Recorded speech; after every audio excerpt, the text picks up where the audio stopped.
back out at the track today. Interesting race.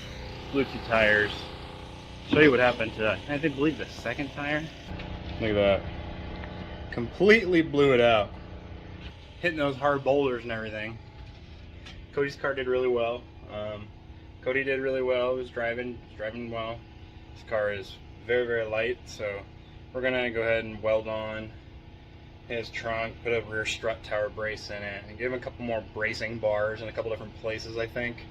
And then we'll probably kind of cage out the rear of the car as well, and then put door bar bracing, let's call it, out to his doors essentially. Because right now it's pretty much just sheet metal that we threw back on at the last minute to get it here. So we'll go back through and redo some parts of it.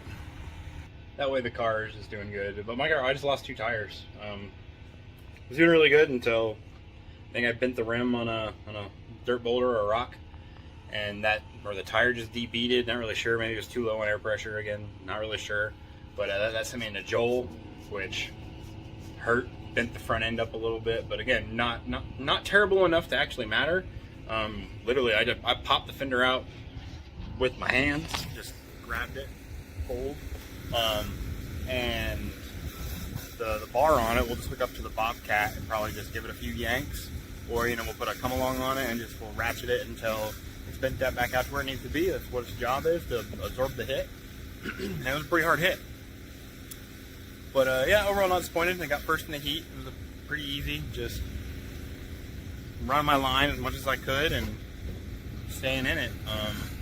Yeah, the car felt good until we lost that tire. I think I probably had low tire pressure. I didn't check it. Part of us redoing the trailer. We got the lights and everything in it now. We need to put an air compressor in it. Little by little, we'll get it to where we can have a full setup for both the dirt cars. So might be looking at a ramp truck, maybe even later today. That way we can take all 3 cars without having to buy a crazy big trailer. The diesel, there it is.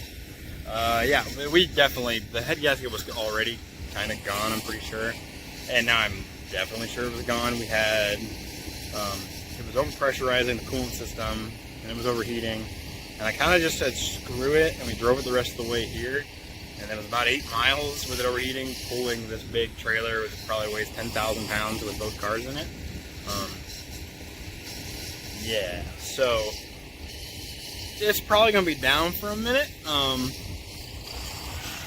Well, I don't know. At the very least, we're going to have to, I think the oil cooler needs replaced. We might have to have the whole engine taken out. If we do that, I'm going to go ahead and get something to hold 650 wheel horsepower, and then we'll do our compound turbo on it, or maybe we'll go big, like call Phil Double Diesel, something like that, and we'll go get a crazy motor that hold 1,000 horsepower on it. And we'll have a stupid fast 4-wheel drive truck that just break all kinds of shit.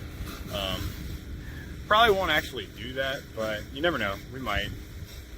It's getting harder to find good trucks, and especially for a good price, you might as well just put some money into the ones we have and like. And I do love that truck. It's fun. But yeah, we just needed to really be able to tow this thing, and it was doing fine without load without a 10,000 pound trailer. And then it was doing fine until we went through downtown and hit every single stoplight, like every single one. So it was like 15 stoplights in a row on like a 100-degree day, and it started getting warm and then going up some hills. It's all hills all the way out here, and it's mostly downhill on the way back. So it cooked it. Heater stopped blowing. So there's some things we got to go through on it, but eventually we'll get it back up and running. But I think we're going to go look at this ramp truck. I think that'll be good. And then, like I said, then we can take all the cars out.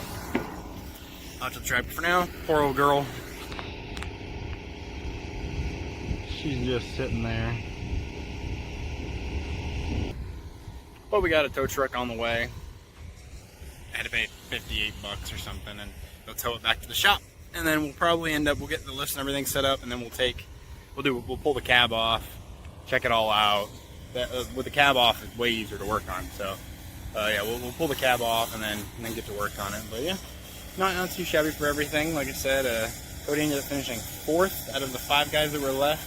The 2 purple people eaters, 1 beat him. and then the other one was got 5th place. Everybody else DNF out of like 10 or 11 cars, including me. So, and Joel and everything. But Joel and I were fighting for first when I hit him. Sorry, Joel. But yeah, I mean, it was a good time. I'm so happy. It was still fun. I'm not going to be mad about tires, really. Like, it is what it is. So we'll just get some new tires, throw them on there, see why the other one debeaded. It probably has something in it. We'll go from there. Probably going to order several sets of tires just so we have a stack of them at the shop. They're only like 45, 50 bucks a piece at our cost, which is awesome. And then we can obviously mount and balance them now. But yeah, let's get this done, get all this stuff at the shop ready, and come back out. It's Daytona's turn, so that means we're gonna get Daytona's car ready this week. So I got one more cage to build, and then a bunch more stuff to throw in Cody's car, so that people don't get mad at how tin cans is. Yeah. So thanks for watching, guys. Make sure you like, share, and subscribe. Check you next time. And she's getting ready.